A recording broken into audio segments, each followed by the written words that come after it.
You just enforced a bedtime rule with your 4-year-old, and as they cried, you thought, am I being too harsh? Am I turning into one of those strict parents? If you grew up with barely any rules and now find yourself second-guessing every boundary you set, you're experiencing pendulum parenting. You remember having no bedtime, eating whatever you wanted, and facing zero consequences. As a kid, it felt like freedom. As an adult, you realize it left you unprepared for real life. Now you're determined to do better for your own child, but swinging too far in the opposite direction. Many families in my coaching program have been caught in this cycle, either becoming overly authoritarian or constantly doubting themselves when they set perfectly reasonable boundaries. Today, I'm going to show you how to provide structure without losing warmth and how to recognize when you're being appropriately authoritative versus accidentally authoritarian. Let's start by understanding how growing up without structure affects your current parenting, both the helpful awareness and the problematic overcorrections. When you grow up without boundaries, your brain doesn't have a template for what appropriate limits look like. So you try to set boundaries with your children, and it's easy to either speak too softly or to yell too loudly. Do you ever catch yourself being stricter than necessary because you're terrified of being too easy like your parents were? Your child asks for a snack before dinner, and instead of negotiating the timing, you give a hard no because your parents would have said yes to everything. Your toddler shows you resistance, and you double down with consequences because pushback feels like disrespect. You immediately jump to harsh consequences because you're trying to prevent the chaos that you experienced. Because you experience the chaos of having no boundaries, any resistance from your child triggers your fear of losing control. You might respond more harshly than necessary because you're trying to prevent the permissive patterns that you grew up with. Your 3-year-old doesn't want to put toys away. Because you remember not having to clean up and how that affected you, you might jump to, if you don't clean up right now, all these toys are going in the trash. Now that's an authoritarian response born from fear. Ask yourself, am I responding to my child's behavior or am I reacting to my own childhood? This simple question can help you pause and choose a balanced response. Now, recognizing overcorrection is important, but it won't help without understanding what appropriate structure actually looks like, which we'll circle back to in just a moment. But first, I wanted to be sure that you've heard about a special event, a free live workshop that I'm hosting this week called Confident Parenting Made Simple.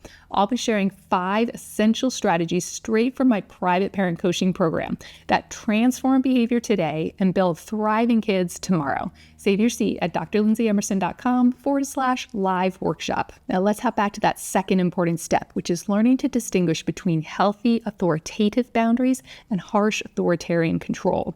This is challenging for parents from permissive backgrounds because any firm boundaries might feel strict. You don't have a reference point for loving but clear guidance. Authoritarian says, because I said so, no questions. Authoritative says, here's our rule and why it matters. I understand you don't like it. Permissive says, well, I guess if you really don't want to, then it's okay. Back to that toy cleanup example, an authoritative response would be, I see you don't want to clean up. It's hard to stop playing. Our family rule is we take care of our belongings. So you can clean up now and then read a story. Or you can clean up after dinner, which sounds better to you. You're acknowledging feelings, maintaining the boundary, explaining the reasoning, and offering choices within the limit. I worked with a dad who became rigid about bedtime because his parents never enforced one. So his daughter developed anxiety because bedtime felt punitive. And we kept the structure to their routine, but we added warmth and a reasonable flexibility. Structure without warmth creates compliance through fear. Structure with warmth creates cooperation and trust. So before setting boundaries, ask, is this about safety, respect, or responsibility? Am I explaining why this matters? Am I still treating my child with kindness?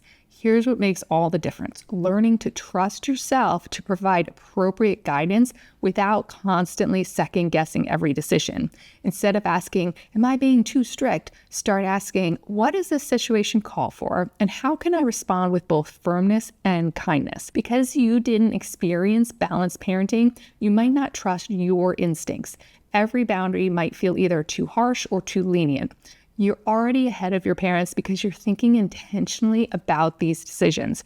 Your awareness of your childhood limitations is your strength. Your 5-year-old talks back when you ask them to turn off the TV. Take a break and think, this is about respect. Then say, that tone doesn't work for our family. I see you're disappointed. You can try asking again respectfully, or we can take a break and talk when you're ready to use a kind voice. You're not ignoring disrespect, and you're also not shaming them. You're teaching them how to handle disappointment respectfully. Start small. Pick one area. Maybe it's bedtime routines or treating others kindly. Practice being warm but firm until it feels natural. When you think, am I being too strict? Ask, is my child safe? Do I know that they're loved? Am I teaching something important? If yes is the answer to all three, then you're doing fine.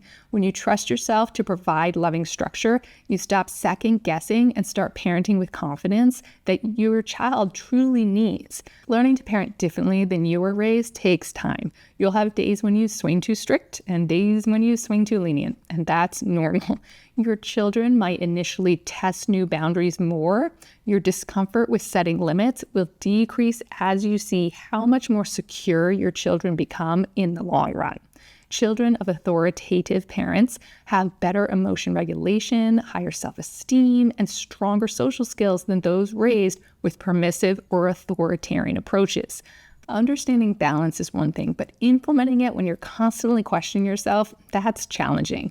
You set reasonable boundaries and spend all day wondering if you were too harsh.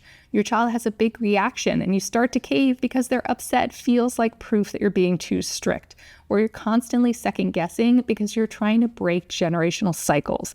Building confidence in parenting takes tools and practice. So be sure to register for my Confident Parenting Made Simple workshop, where I'll share 5 essential strategies that build confidence and create balanced dynamics where children feel both loved and guided. So if you're ready to parent with intention instead of fear, make sure that you check it out, because breaking the cycle isn't about becoming too strict. It's about becoming the confident, loving guide that your children need. Click on the link in the description below to register now, and I'll see you there.